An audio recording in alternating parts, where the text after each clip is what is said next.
Hello and welcome to Talk to Rachel or welcome to Rachel's Book Club. Hoje nós vamos ler a segunda parte do nosso livro Sense&Sensibility by Jane Austen. Esse livro foi adaptado por alunos de inglês e eu convido você, se você tem um nível de pré-intermediário de inglês para cima, ler comigo esse livro. Se você perdeu a primeira parte, você consegue encontrar o vídeo lá no meu canal de YouTube e todas as informações, a transcrição do livro, etc., lá no meu grupo de Telegram, ok? Vamos para part 2.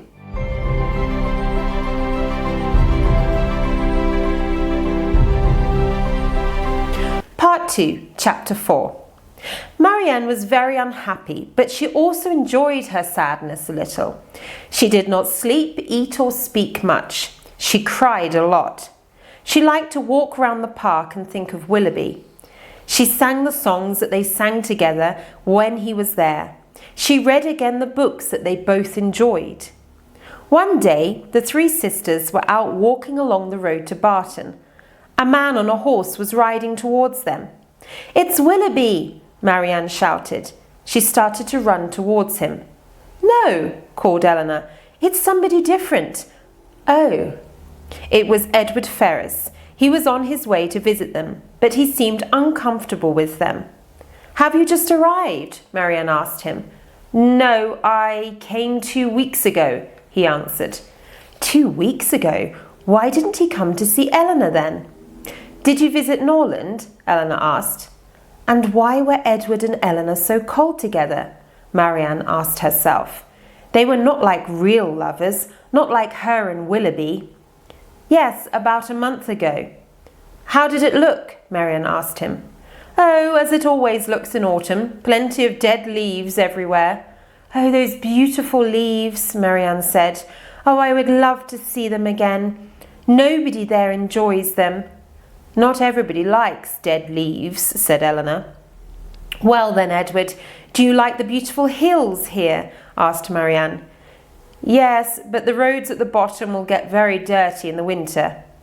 How strange, Marianne thought, and so did Eleanor. What was wrong? She was unhappy about Edward's coldness, but she did not want to show her feelings. Edward stayed at their house for a week and was more friendly by the end of it. But there was still something different about him. Perhaps there's trouble with his mother, Eleanor thought. "She wants me to be famous," Edward told them once. "But I only want some quiet, useful work. I'd like to be a priest and work for the church." Eleanor was not happy after his visit, but she worked busily in the house and seemed calm. One morning, Sir John arrived at their door and invited them up to the house.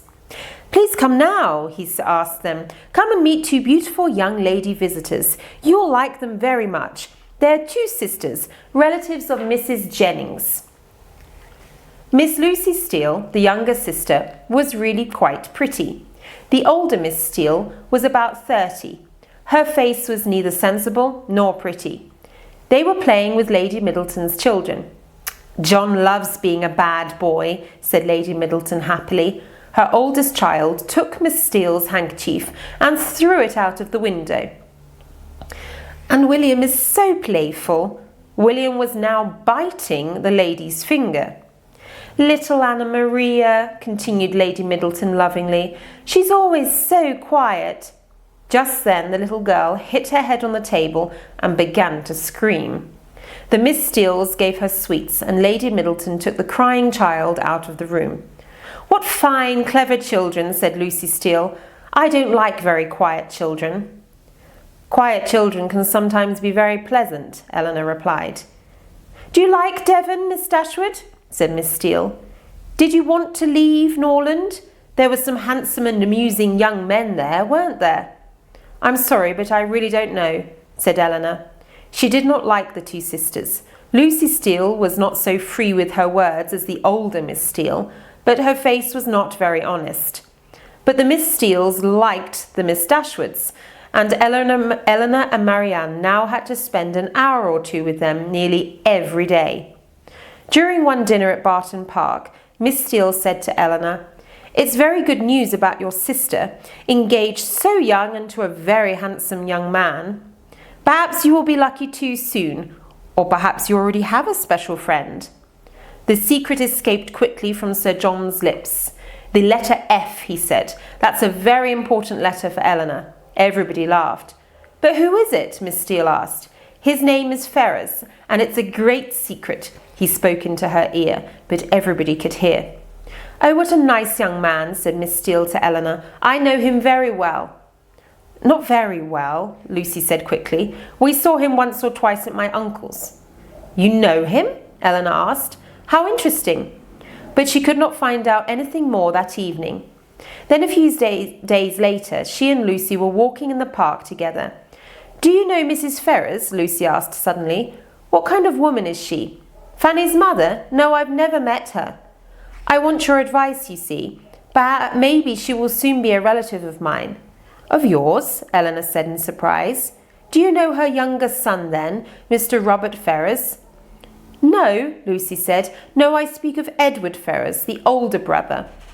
Eleanor could not speak, but her face changed colour. You're probably surprised, Lucy continued, because it's a great secret, you see. We're engaged. Our engagement started 4 years ago. And when did you meet?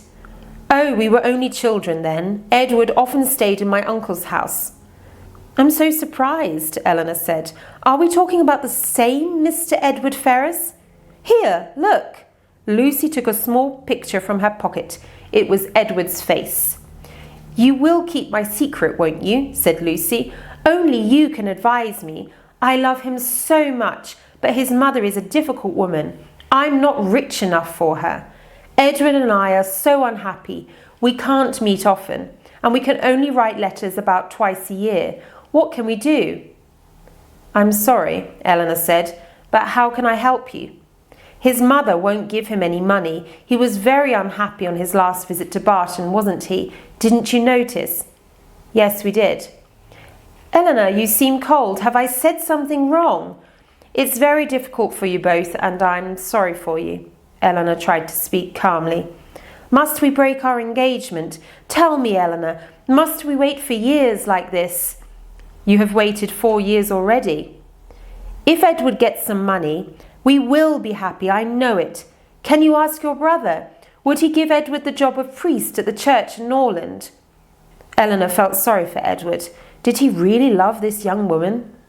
Mr. Ferrars is my friend, she said, and I want to help him. But my brother won't listen to me. Will you be in London this winter, Miss Dashwood? Lucy asked. No, we can't possibly go, Eleanor replied. Oh, but I'd like to see you there. My sister and I are going to stay with some relatives, but of course I'm really going there to see Edward. He's coming in February. Chapter 5. Chapter 5. Eleanor was wrong about London. Mrs. Jennings lived in London for part of each year, and she invited the 2 older Dashwood girls to visit her there in January. Mrs. Dashwood agreed immediately. You 2 must go. Margaret and I will be very happy here together with our books and our music. Mrs. Jennings is a kind and motherly sort of woman. Mother, there is a problem. Ah, my sensible Eleanor sees a problem, of course. She's a good woman, but not the politest. Eleanor, if you don't go, I will, said Marianne. Marianne, of course, was hoping to see Willoughby in London. And you'll enjoy it too. Edward will be there. Yes, and you can meet his mother. She'll be your mother too one day, Mrs. Dashwood said happily. They arrived in London after a 3-day journey in Mrs. Jennings' carriage. Her house was large and comfortable. The girls had a very pleasant bedroom, and Eleanor immediately began to write a letter. Marianne was writing too. I'm writing to Mother, Eleanor said, and so you need not write to her today. I'm not writing to her, said Marianne quickly. She's writing to Willoughby, thought Eleanor. Marianne finished the letter and gave it to a servant to take. All evening she listened for a knock at the door. At last there was a visitor, but it was only Colonel Brandon. Marianne ran out of the room. Is your sister ill? He asked Eleanor anxiously. Oh no, she's just tired and she has a headache, Eleanor told him. Poor man, she thought. He talked politely for some time and then asked her, Will you be pleased to have a new brother soon? What do you mean? Asked Eleanor. He tried to smile. Well, everybody knows about Marianne's engagement. Everybody? That's not possible. Her family don't know about it. How can other people think this? I'm sorry, I didn't mean to be rude. I just want to know, have Willoughby and Marianne agreed everything? Will they marry soon? Eleanor could see his love for Marianne clearly, and so she tried to explain everything to him. It was better to be honest. There was not much hope for Colonel Brandon. No other visitor came, and there were no letters from Marianne during the next few days. Marianne wrote another letter to Willoughby, but there was no reply. This is very strange, Eleanor thought. She decided to write home. Her mother must ask Marianne about the engagement. A few days later, they all went to a party. It was a large party with crowds of well-dressed people, and the room was very hot. Eleanor found 2 chairs for them by the wall. Suddenly she saw Willoughby. He was standing near them talking to a young lady. Marianne saw him too. Light came into her face and she jumped up. Eleanor pulled her down again. Sit down. Be calm, she ordered. Why doesn't he come and speak to me? Marianne asked. Perhaps he hasn't seen you yet. Then Willoughby turned round and looked at them. He held out his hand, but to Eleanor, not Marianne. Willoughby, what does this mean? Marianne asked. Didn't you get my letters? He looked very uncomfortable. Yes, thank you. You kindly sent me the news of your arrival. Then he turned away to the young lady. Marianne's face was white now. Go to him, Eleanor. He must explain. Surely there's some mistake. No, my dear sister, it's not possible now. Wait until tomorrow. But the next morning early, Marianne was up and writing a letter. She was crying hard. Marianne, can I ask? No, Eleanor, don't ask me anything. Soon you will know everything. Before lunch, a letter came, a reply from Willoughby. Marianne took it to her room, and Eleanor followed. Her sister was lying on the bed, almost screaming in pain. Eleanor took the letter and read it. I'm sorry, but you must understand I am engaged and will soon get married. I do not want to hurt your feelings, but you have perhaps made a mistake. I did not mean to encourage you. My feelings for you were never those of a lover. Oh, this is unkind, Eleanor said. This is not the letter of a gentleman. Mrs. Jennings was waiting downstairs. She was planning to take them out. Ah, Marianne got a letter from Willoughby this morning, she laughed. Poor Marianne looks quite ill with love. He must marry her soon. Mrs. Jennings, Eleanor said, they are not engaged. Oh yes, my dear Eleanor. It's not really a secret, is it? I tell everybody about it. Eleanor told her the bad news. It was a very unpleasant surprise for Mrs. Jennings, and she tried to do many kind things for Marianne all day. She bought her a glass of wine, gave her the best place by the fire, and cooked little bits of the nicest food for her. Marianne could not enjoy any of this. How can he do this, Eleanor? She said to her sister that evening in their bedroom. He's a bad man. If he breaks your engagement, it will be better finally. You'll see. There was no engagement. No engagement, Eleanor asked, surprised. But he loved you, didn't he? Yes. No, he never said it, but he seemed to love me, and he encouraged me to love him too. What has happened? Who is this woman? Oh, Eleanor, you are so lucky. You can be happy. I can never be happy again. Me, happy? Marianne, you don't know. Of course I can't be happy. Not when you are in so much pain. The next morning, Mrs. Jennings brought them news about Willoughby's young lady. She is a Miss Grey and very rich, and so he's broken his promise just for money. Well, there was no real engagement between Willoughby and Marianne. No, don't try to explain it. He's not a gentleman. There's one good thing. Colonel Brandon can have her now. He'll be a very good husband, and he has a fine house at Delaford in Dorset with fruit trees in the garden. I'll encourage him at once. She'll soon forget about Willoughby. Colonel Brandon came to the house often and was a good friend to Eleanor and Marianne.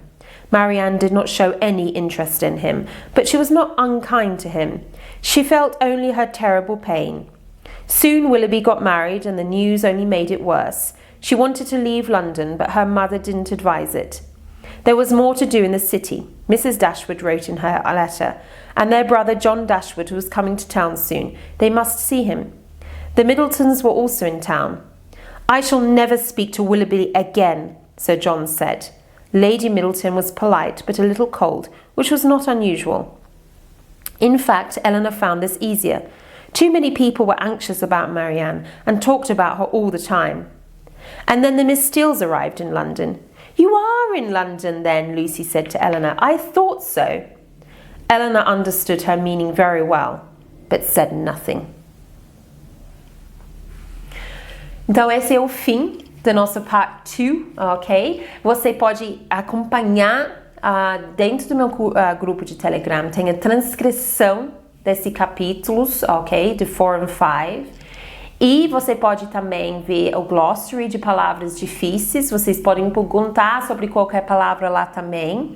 Eu vou responder. E também, na quinta-feira, vai ter um quiz de compreensão sobre part 2 desse livro. Semana que vem, tem a última parte do nosso livro, Sense and Sensibility. Eu espero que você está gostando do meu projeto novo. Esse projeto eu fiz para vocês, então deixem seu comentário, compartilhar com seus amigos. A gente se vê na próxima. See you soon, guys!